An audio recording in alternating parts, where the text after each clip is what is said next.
Hello guys, most welcome. हम कर रहे हैं पार्टनरशिप अकाउंट चैप्टर कंप्लीट कर लिया हमने, फंडामेंटल्स ऑफ पार्टनरशिप। आगे हम न्यू चैप्टर स्टार्ट कर रहे हैं पार्टनरशिप के अंदर ही, admission of a new partner. But admission of a new partner को स्टार्ट करने से पहले थोड़ा सा मैं कॉन्स्टिट्यूशन या रिकॉन्स्टिट्यूशन ऑफ पार्टनरशिप को समझाता हूं। देखो, एक वर्ड है रिकॉन्स्टिट्यूशन ऑफ पार्टनरशिप या पार्टनरशिप फर्म। अब ये क्या है, देखो, रिकॉन्स्टिट्यूशन कब होता है? रिकॉन्स्टिट्यूशन तब होता है जब पार्टनरशिप एग्रीमेंट, देखो दो चीजें होती है, ये पार्टनर है दो, ठीक है, और ये फर्म है। हम अकाउंटिंग पर्पस से जानते हैं कि जो फर्म है यानी कि जो पार्टनरशिप फर्म है और जो पार्टनर हैं, for the purpose of accounting या फिर सेपरेट एंटिटी कॉन्सेप्ट जो हमारा होता है, वो बोलता है कि जो फर्म यानी कि जो बिजनेस और जो पार्टनर यानी कि जो ऑनर हैं, बोथ आर सेपरेट। ये दोनों हमेशा अलग होते हैं, ये दोनों हमेशा अलग होते हैं। हाँ, इनके बीच में एक एग्रीमेंट जरूर होता है, इनके बीच में एक एग्रीमेंट होता है, और उस एग्रीमेंट, उस कॉन्ट्रैक्ट को हम क्या बोलते हैं? पार्टनरशिप।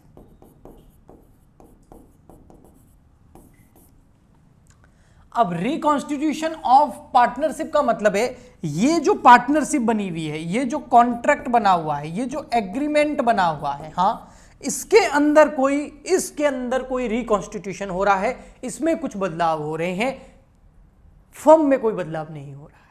तो ऐसा कब होता है? यानी कि बिजनेस कंटिन्यू आपका चल रहा है, लेकिन यहां पर इस एग्रीमेंट के अंदर, इस पार्टनरशिप के अंदर कुछ चेंजेस हो रहे हैं। तो वो किस केसेस में हो सकता है कि आपका एग्रीमेंट या आपका जो कॉन्ट्रैक्ट है वो चेंज हो जाएगा?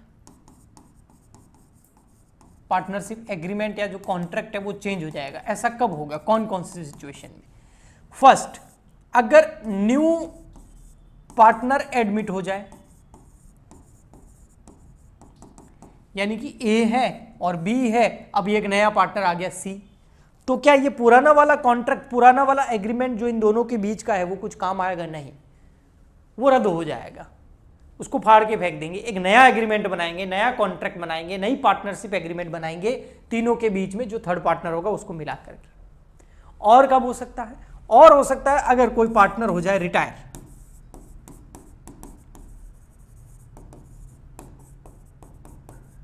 मान लेते ए बी सी थे, ये सी आ गया न्यू, ये सी न्यू पार्टनर आ गया, ठीक है। अब जैसे ही सी न्यू पार्टनर आया, उसके बाद कुछ टाइम बाद में ए क्या हो रहा है? ए बोल रहा है मैं 1-2 साल बाद में रिटायर हो रहा है।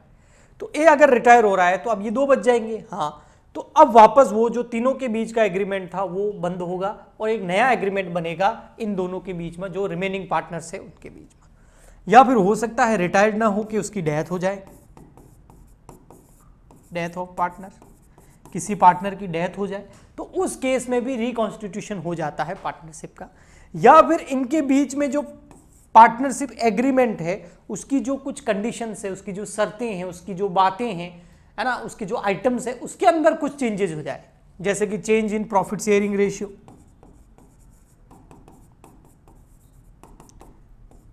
पार्टनर्स डिसाइड कर देते हैं कि अब जो अपना प्रॉफिट शेयरिंग रेशियो है उसको हम क्या करेंगे? चेंज करेंगे। तो इन केसेस के अंदर क्या होता है? Reconstitution of partnership.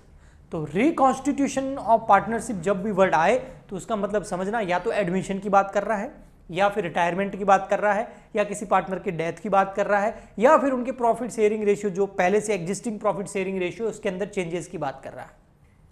ओके, ठीक। तो अब हम क्या कर रहे हैं? अभी यहां से स्टार्ट कर रहे हैं हम न्यू पार्टनर का एडमिशन। तो यहां से हमारा जो अभी रिकॉन्स्टिट्यूशन के अंदर फर्स्ट चैप्टर स्टार्ट हो रहा है वो है, वैसे पार्टनरशिप का ये सेकंड है। पार्टनरशिप के अंदर टोटल चैप्टर जो आपको पढ़ने होते हैं वो आपको थोड़ा सा ध्यान देना चाहिए। पार्टनरशिप अकाउंट्स के अंदर आपको सबसे फर्स्ट पढ़ना होता है इंट्रोडक्शन टू पार्टनरशिप, जिसको हम बोलते हैं फंडामेंटल्स ऑफ पार्टनरशिप, ठीक है। ये हमारा हो गया, अच्छे से बता दिया मैंने आपको इसके अंदर, ठीक है।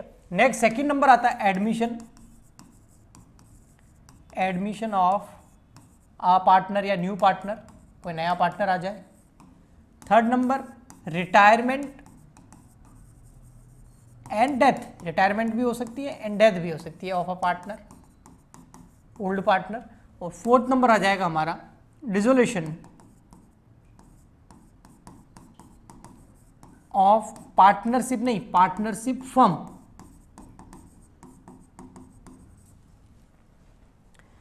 ठीक है, तो मेन ये है। अब इसमें ये हो गया है, ये हम आज स्टार्ट कर रहे हैं, उसके बाद में ये आएगा और ये करेंगे।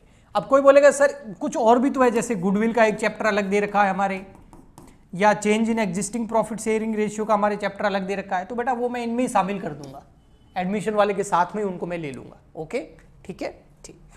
अब देखिए हमारा एडमिशन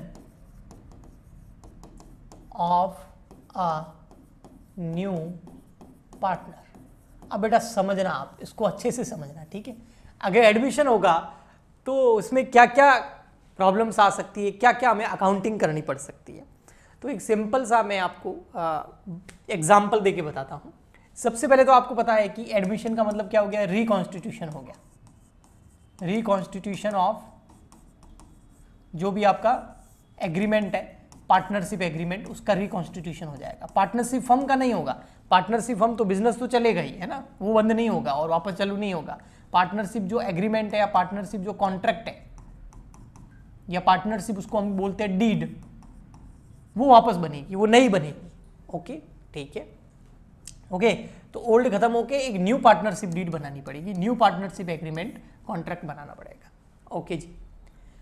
इसके अलावा में कुछ एडजस्टमेंट भी करने होते हैं, है ना, कुछ एडजस्टमेंट, अकाउंटिंग एडजस्टमेंट करने होते हैं। जब भी कोई नया पार्टनर आएगा हमको अकाउंटिंग एडजस्टमेंट भी करने होंगे। एक तो पार्टनरशिप डीड नहीं बनानी पड़ेगी और इसके अलावा कुछ अकाउंटिंग एडजस्टमेंट भी होंगे। इसमें सबसे फर्स्ट आएगा calculation of new profit sharing ratio. अब न्यू प्रॉफिट शेयरिंग रेशियो ने, इसको शॉर्ट में एनपीएसआर भी बोलते हैं, कैलकुलेशन ऑफ एनपीएसआर यानी कि new profit sharing ratio. Second number हमको कैलकुलेट करना पड़ेगा कैलकुलेशन ऑफ सैक्रिफाइसिंग रेशियो या सैक्रिफाइस रेशियो। ये क्या होता है मैं बताऊंगा आपको, इसको शॉर्ट में आप एसआर बोल सकते हैं। थर्ड नंबर फिर हमारा पॉइंट आता है गुडविल। मोस्ट इंपोर्टेंट, एग्जाम में बहुत क्वेश्चन आते हैं इसके गुडविल के, और गुडविल के अंदर भी बहुत सारी चीजें होती है। सबसे फर्स्ट हमें समझना होता है गुडविल का कॉन्सेप्ट, भाई है क्या, या मीनिंग बोल सकते हैं इसका, क्या चीज है वो समझेंगे। नेक्स्ट नंबर हम समझते हैं इसके अंदर methods of calculation of goodwill, goodwill को कैलकुलेट करने के मेथड, ठीक है। फिर हम करते हैं जिसको वैल्यूएशन ऑफ गुडविल बोलते हैं, ठीक है, और जनरल एंट्रीज ऑफ गुडविल, इसको वैल्यूएशन ऑफ गुडविल बोलते हैं। क्या बोलते हैं, valuation of goodwill, valuation of goodwill. अब गुडविल का जब वैल्यूएशन करते हैं तो वहां पर दो चीजें होती है, एक उसके मेथड्स होते हैं और एक फिर उसकी हम जनरल एंट्रीज भी करते हैं गुडविल की, वैल्यूएशन के अंदर ये आ जाती है, ठीक है। ओके, तो ये कुछ गुडविल का ट्रीटमेंट होता है। फिर आता है हमारा एक, जितनी भी एसेट और लायबिलिटी होती है उसका हमको रीवैल्यूएशन करना पड़ता है, तो हम उसके लिए बनाते हैं रीवैल्यूएशन अकाउंट, एक अच्छे से बनाना होता है। क्या होता है, जितनी भी बिजनेस के अंदर बैलेंस शीट के अंदर जो लायबिलिटी एसेट होती है उसका रीवैल्यूएशन होता है, क्योंकि नया पार्टनर आएगा तो रीवैल्यूएशन होगा ही होगा, ठीक है। नेक्स्ट फिर आता है एडजस्टमेंट्स या डिस्ट्रीब्यूशन ऑफ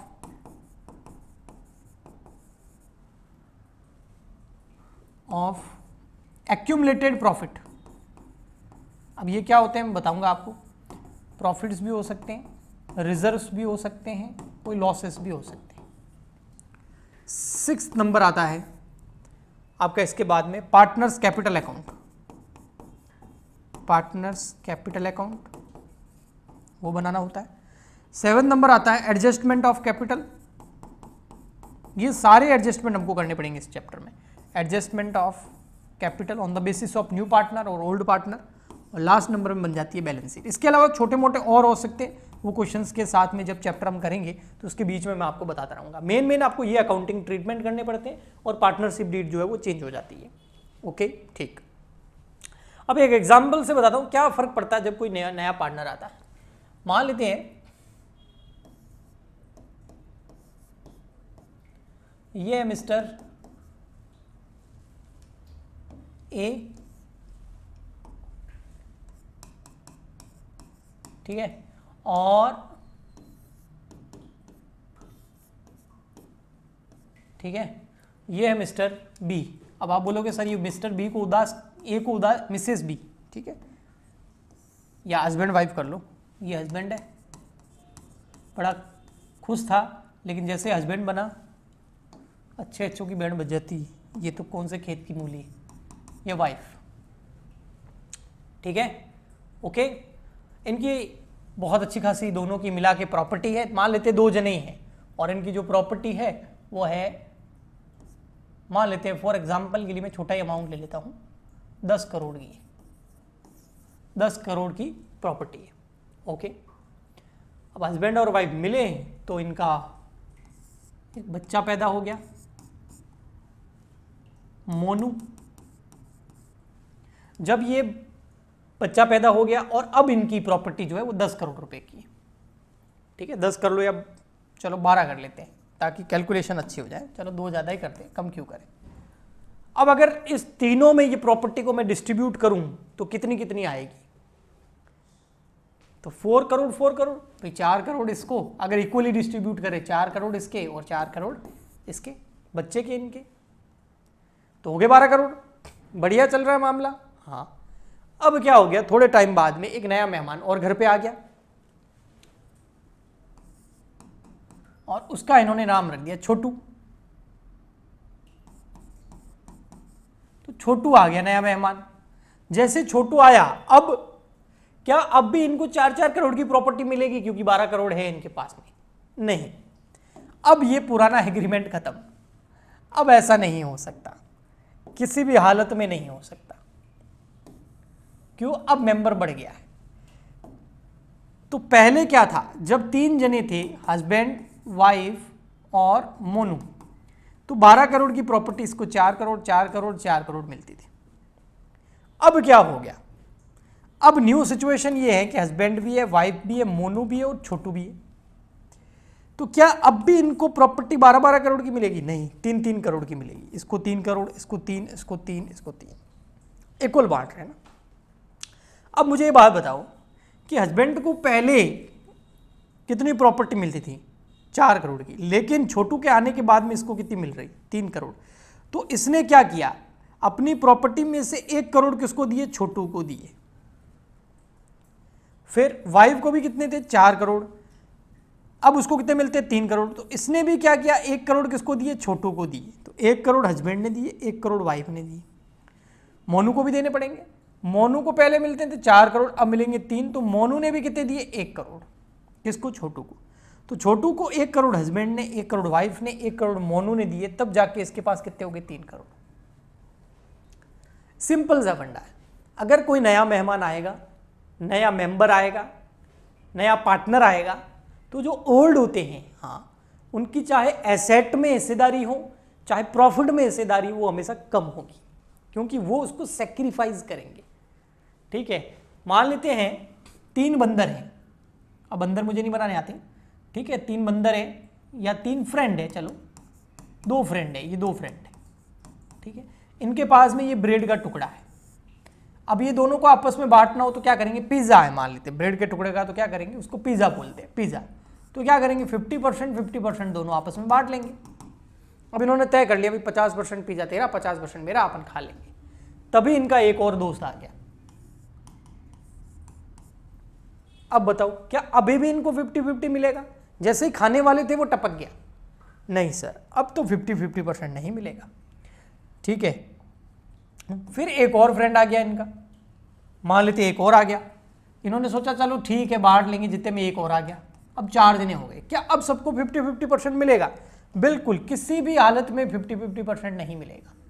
अब क्या होगा, यहां पर इनका जो रेशियो है वो इस तरीके से हो जाएगा, 25%, 25%, 25% और 25%। तो कहां इसको 50% मिल रहा था, अब इसको कितना मिल रहा है? 25। तो इसने 25 का क्या कर दिया? सेक्रीफाइस कर दिया। समझ गए? तो जब ऐसा कैसा इसने भी किया, फिर 3 थे, चौथा आया तो फिर उसको भी सेक्रीफाइस किया। तो जो न्यू पार्टनर आता है फर्म के अंदर, तो उस न्यू पार्टनर को जो ओल्ड पार्टनर होते हैं वो सेक्रीफाइस करते हैं, तब जाके उसको हिस्सा मिलता है। अब अगर फर्म के पॉइंट ऑफ व्यू से समझे, पार्टनरशिप फर्म के पॉइंट ऑफ व्यू से, जैसे ये ए है और ये बी है, दो पार्टनर है, ठीक है, ए और बी, इनका प्रॉफिट एंड लॉस रेशियो है 3:2। अब मान लेते हैं इनको प्रॉफिट होता है 5 लाख रुपए का, प्रॉफिट कितना हो गया 5 लाख का। तो अब ए को कितने मिलेंगे 3 लाख और बी को कितने मिलेंगे 2 लाख। कैलकुलेट करके देख लो, 5 लाख मल्टीप्लाई बाय 3/5 तो 3 लाख आ जाएगा, 5 लाख मल्टीप्लाई बाय 2/5 तो 2 लाख आ जाएगा। तो ये पहले की सिचुएशन है। अब देखो क्या हुआ, अब यहां पर क्या हुआ, ए और बी तो थे ही, अब आ गया सी आ गया। अब इनके बीच में जो प्रॉफिट एंड लॉस रेशियो है वो 3:1 है, मान लेते, डिसाइड कर लेते। और फॉर एग्जांपल के लिए अगर इस बार भी प्रॉफिट 5 लाख रुपीस का ही होता है, इस बार भी प्रॉफिट कितना होता है 5 लाख रुपए का ही होता है, तो क्या अब कितना मिलेगा इन तीनों को, तो 5 lakh multiply by 3 divide by 6 तो 2,50,000 रुपए मिल जाएंगे। किसको, ए को। बी को देखो, बी को मिलेंगे लगभग 5 lakh divide by 6 multiply by 2 1,66,667। Okay, ठीक है, हाँ जी। फिर सी को मिलेंगे आपके डिवाइड बाय 6 83,333। अब ये तो न्यू पार्टनर है, इसको तो मिले हैं चलो, लेकिन इन दोनों का देखो, पहले कितने मिलते थे 3 लाख, अब कितने मिलते हैं 250। तो इसने कितना सेक्रीफाइस किया, किसको सेक्रीफाइस किया, सी को। तो सी को इसने सेक्रीफाइस किया 50,000 रुपए का। Get it, okay. यहां पर जब बी था अकेला, 2 जने थे, तब इसको कितने मिलते थे 2 लाख रुपए, अभी इसको कितने मिल रहे हैं 1,66,667। तो देखो इसने कितना सेक्रीफाइस कर लिया 33,333। अब जो ए ने सेक्रीफाइस किया 50,000 का, बी ने सेक्रीफाइस किया इतना, यानी कि अब ए को उतना प्रॉफिट नहीं मिलेगा जितना पहले मिलता था, क्योंकि अब हिस्सा सी को भी जाएगा। अब इन दोनों को प्लस करोगे ना तो ये आ जाएगा 83,333, क्योंकि सी को जो हिस्सा मिल रहा है वो ए भी दे रहा है और बी भी दे रहा है। 50,000 बी दे रहा है 33,333, तो टोटल हो गया 83,333। समझ में आया? तो यही सेक्रीफाइस वाला मामला था, ये वाला। अब कोई बोले सर हर साल प्रॉफिट सेम थोड़ी रहता है, प्रॉफिट सेम नहीं होगा, मान लेते हैं प्रॉफिट बढ़ेगा, लेकिन अगर 2 जने होते तो दोनों को ही मिलता ना, अब थर्ड को भी देना पड़ेगा, ठीक है। तो इसके लिए ये 2 रेशियो हमको कैलकुलेट करने पड़ते हैं, ये वाले। एक calculation of new profit sharing ratio चाहिए होता है हमको, क्या नया प्रॉफिट शेयरिंग रेशियो क्या होगा, और एक सेक्रीफाइस रेशियो जो मैंने आपको बताया। अब जाते जाते एक चीज मैं और बताता हूं, फिर हम new profit sharing ratio last में करेंगे। जो न्यू पार्टनर आता है, जो न्यू पार्टनर आता है फर्म के अंदर, हाँ, जैसे ही वो फर्म में एंटर होगा, हाँ, तो उसको 2 राइट मिलेंगे, और भी राइट मिलते हैं, लेकिन 2 राइट उसको मेन मिलेंगे जो हमारे अकाउंटिंग पॉइंट ऑफ व्यू से बहुत इंपॉर्टेंट है। एक क्या, किसमें उसको राइट मिलेगा, वो प्रॉफिट एंड लॉस में शेयर मांगेगा अपना, है ना, तो उसको हिस्सा मिलेगा किसमें, प्रॉफिट एंड लॉस। प्रॉफिट हो चाहे लॉस हो, उसमें उसको हिस्सा देना पड़ेगा। और एक फर्म की जितनी भी एसेट्स है चाहे लायबिलिटी है, अब उसमें भी वो भागीदार बन जाएगा, वहां पर भी उसको हिस्सा मिलेगा, ठीक है। लेकिन यहां क्या, अगर प्रॉफिट एंड लॉस में आपको हिस्सा चाहिए, हाँ, तो आपको पता है क्या लाना पड़ता है, प्रॉफिट एंड लॉस में आपको हिस्सा चाहिए तो आपको लानी पड़ती है गुडविल। नया पार्टनर क्या लेके आएगा, गुडविल नाम की चीज, ये यहां से गुडविल का कॉन्सेप्ट स्टार्ट होता है। और एसेट एंड लायबिलिटी में आपको हिस्सा चाहिए तो आपको क्या लाना पड़ेगा, कैपिटल। अब आप बोलोगे सर ये क्या है, ये तो समझ में आ गया कि अगर एसेट एंड लायबिलिटी में न्यू पार्टनर को हिस्सा चाहिए तो आते टाइम कैपिटल लानी पड़ेगी, और कोई भी न्यू पार्टनर आता है तो वो कैपिटल तो लेके आता है, लेकिन कैपिटल लाने से केवल उसको कहाँ हिस्सा मिलेगा, एसेट एंड लायबिलिटी में। जो फर्म की एसेट और लायबिलिटी है उसका रिवैल्यूएशन करके उसमें उसको शेयर मिलेगा कैपिटल लाने की वजह से। लेकिन अगर उसको हर साल जो प्रॉफिट हो रहा है उसमें हिस्सा चाहिए तो उसको एक गुडविल नाम की चीज लानी पड़ेगी, और ये जो गुडविल नाम की चीज वो लेके आएगा, हाँ, ये उनको देगा, कौन, सी, न्यू पार्टनर। किसको देगा, जो इसको सेक्रीफाइस कर रहा है। अब ये पूरा कॉन्सेप्ट हम आगे कंटिन्यू करेंगे और सीखेंगे अच्छे से। आज तो केवल चैप्टर स्टार्ट किया है, तो डिटेल में फुल कॉन्सेप्ट करेंगे। मिलते हैं नेक्स्ट लेक्चर में। आज के लिए इतना ही। प्लीज़ ज़्यादा से ज़्यादा शेयर करें, लाइक करें, चैनल को सब्सक्राइब करें, सपोर्ट करें, ताकि हम आपके लिए इसी तरीके से बिल्कुल फ्री लेक्चर्स लाते रहें। तो आज के लिए इतना ही। Bye bye, thank you.